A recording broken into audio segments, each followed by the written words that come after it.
Hello, good evening everyone. जो अर्थव्यापक के continuation में जो आज हम टॉपिक अभी ले रहे हैं वो ले रहे हैं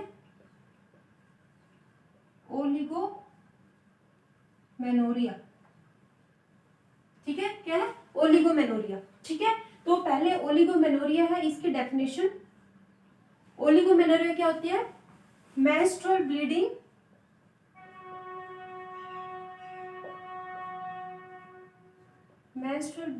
occurring at a interval of more than 35 days. ठीक है, and remains constant at this frequency. देखो, समझो इसको। ये अभी हम आर्थ क्षय जो हमने पढ़ा था पहले, ये उसका मॉडर्न कोरिलेशन है ओलिगोमेनोरिया। ठीक है, ओलिगोमेनोरिया की डेफिनेशन क्या कहती है? जो menstrual bleeding occurring at A interval of more than 35 days. तो हमेशा दिमाग में एक चीज होनी चाहिए, जो मेंस्ट्रुअल जो साइकिल है उसका जो नॉर्मल जो एवरेज है उसका रिपीटेशन का दैट इज 21 डेज, और ऑन एन एवरेज है 21 to 35 डेज। क्लियर? लेकिन ओलिगोमेनोरिया में क्या होता है, जो साइकिल है वो 35 डेज के बाद रिपीट होती है। ठीक है, मतलब मोर देन 35 डेज के बाद रिपीट होती है। और जो रिपीट होती है, सपोज करो 40 डेज में रिपीट हुई, 45 डेज में रिपीट हुई, तो उसी फ्रीक्वेंसी के ऊपर वो कांस्टेंट हो जाती है। मतलब हर महीने फिर वो वही 40 डेज या 45 डेज पे ही आती है। So this is the definition of oligomenorrhoea. अब इसके बाद में है कोजिस। कोजिस क्या है इसके? ओलिगोमेनोरिया के तो जो सबसे पहला जो कोज होता है that is age related. Age related का मतलब कैसे? During adolescence and preceding menopause. तो देखो, ये बहुत ही एक इम्पोर्टेंट है। जब आप कल को जब प्रैक्टिस करेंगे तो उसमें ये बहुत एक कॉमन कॉज रहता है कि एज रिलेटेड हो सकता है। मतलब ड्यूरिंग एडोलसेंस, जो एडोलसेंस जो एज होती है, माइट भी आपको पता होगा, मतलब जो जस्ट प्यूबर्टी के बाद जो एज होती है, मतलब जनरली 13 ईयर्स से हम मानते हैं, 13 ईयर्स से 17 ईयर्स तक।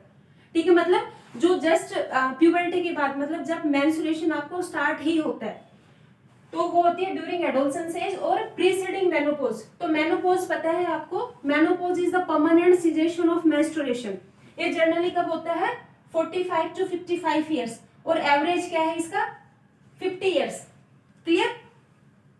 तो प्रीसीडिंग का मतलब क्या होता है? मेनोपॉज से जस्ट पहले की जो स्टेज होती है, मतलब जब मेनोपॉज होने वाला होता है उससे कुछ महीने या साल पहले। तो इन दोनों भी कंडीशन में जो है ओलिगोमेनोरिया के सबसे ज्यादा चांस होते हैं, या इसकी वजह से ओलिगोमेनोरिया होता है। जो दूसरा जो कारण है दैट इज ओबेसिटी। ठीक है, ओबेसिटी मतलब एक्सेसिव वेट की वजह से ओलिगोमेनोरिया हो सकता है। जो तीसरा जो कारण है that is excessive stress and exercise. मतलब जब हम बहुत ही ज्यादा स्ट्रेस लेते हैं या बहुत ज्यादा एक्सरसाइज करते हैं, उसकी वजह से भी ओलिगोमेनोरिया हो सकता है। ठीक है, जो फोर्थ जो है कारण दैट इज पीसीओएस और पीसीओडी। क्या होता है? बहुत ही एक गायनी की प्रैक्टिस में एक बहुत ही कॉमन आजकल एक प्रॉब्लम है दैट इज पीसीओएस और पीसीओडी। तो इसको क्या बोलते हैं? पॉलीसिस्टिक ओवरियन सिंड्रोम या पॉलीसिस्टिक ओवरियन डिजीज।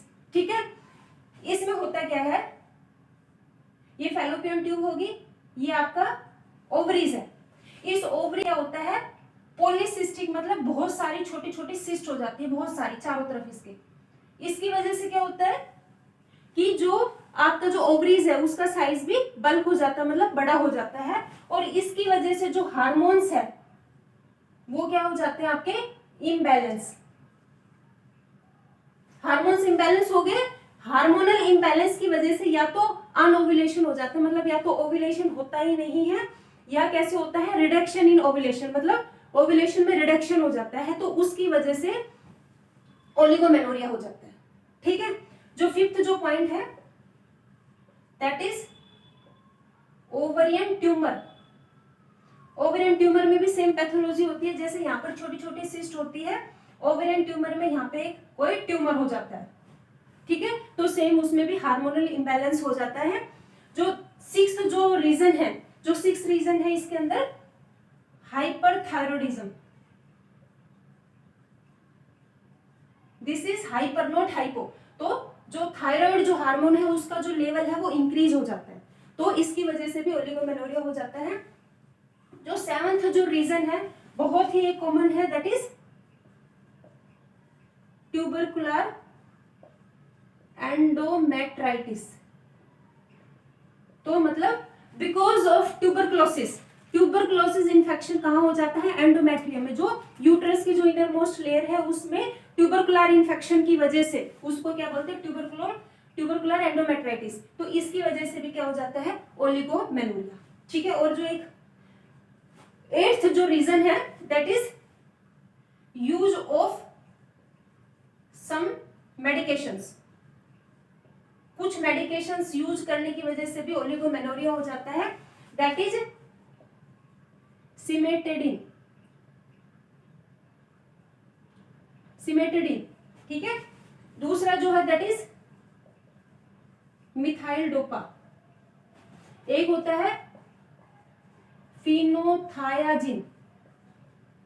तो ये कुछ मेडिकेशंस है, इनकी वजह से भी क्या हो जाता है, ओलिगोमेनोरिया। ठीक है, जो सिमेटेडिन है ये एक आपके H2 ब्लॉकर है। ठीक है, H2 एंटागोनिस्टिक है, जो जनरली गैस्ट्रिक अल्सर्स में और जो गैस्ट्राइटिस कंडीशन में यूज करते हैं। तो इसकी वजह से क्या होता है, जो बिल्कुल आपका ल्यूटियल जो प्रोजेस्टेरोन है वो क्या हो जाता है, डिमिनिश हो जाता है। तो वंस अगेन क्या हो जाता है, हार्मोनल इंबैलेंस हो जाता है, उसकी वजह से ओलिगोमेनोरिया हो जाता है। ठीक है, मिथाइल डोपा है और आपका फिनोथायाजिन है। ठीक है, तो ये एक एंटी हाइपरटेंसिव ड्रग है और फिनो जो थायाजिन है एक एंटी साइकोटिक ड्रग है। तो इन सभी रीजन से क्या हो जाता है, ओलिगोमेनोरिया। ठीक है, अब ओलिगोमेनोरिया है, अब इसके बाद में है इसका ट्रीटमेंट। ट्रीटमेंट कैसे करते हैं, ठीक है, तो देखो ट्रीटमेंट के लिए जो सबसे पहला तो जो है, जो ट्रीटमेंट है इज ऑलवेज डिपेंड ऑन कोज। इनमें से कौन सा कोज है ओलिगोमेनोरिया का, हमें उसके अकॉर्डिंग ही ट्रीट करना है। ठीक है, जो दूसरा जो है कारण आपको मिल गया, दूसरा हम क्या यूज कर सकते हैं, एश्योरेंस टू पेशेंट।